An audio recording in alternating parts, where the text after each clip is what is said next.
Le ministre du Tourisme était dans la ville de Mouila dans le cadre d'une mission spéciale afin d'identifier le potentiel touristique du Gabon et le lac bleu a constitué le point de cette étape. Léa, Virginie, Atam, Iranga, Minungani, Guy Serge Dizambo ont accompagné Pascal Ogou et Sifon.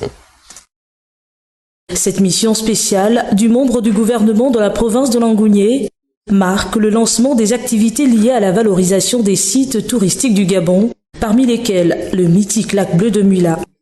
Mais avant de démarrer cette opération, le membre du gouvernement a demandé l'approbation des dépositaires de ce lieu, qui sont les enfants de Simbu, d'Ibori Simbu en langue ipounou.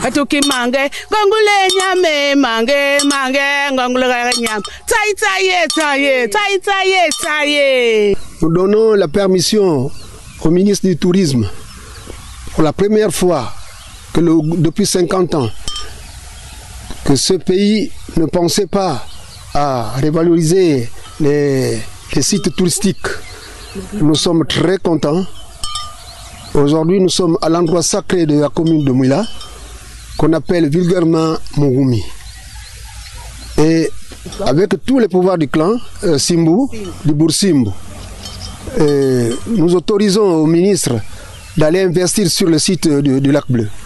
C'est donc après cette approbation que le ministre du Tourisme et sa délégation se sont rendus au lac bleu de Mouila. Cette étendue d'eau au reflet bleu est un endroit paradisiaque pour vivre une véritable expérience hors du commun.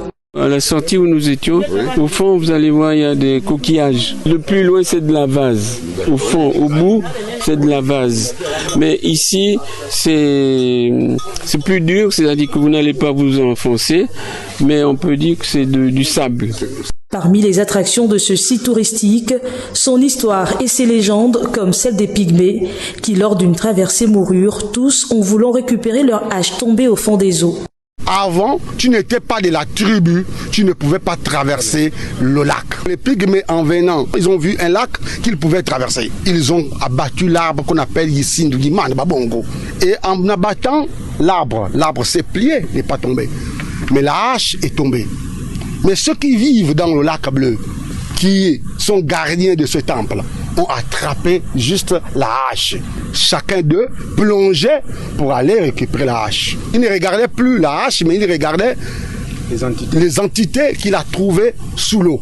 Pour davantage attirer les touristes, il va falloir rendre ce site touristique plus attractif. Ici particulièrement, c'est le deuxième site dans la province qu'on va valoriser.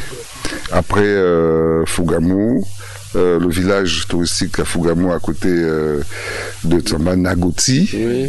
On va valoriser également le lac bleu. Nous allons également associer les populations pour réfléchir ensemble. Ça doit être un rêve commun.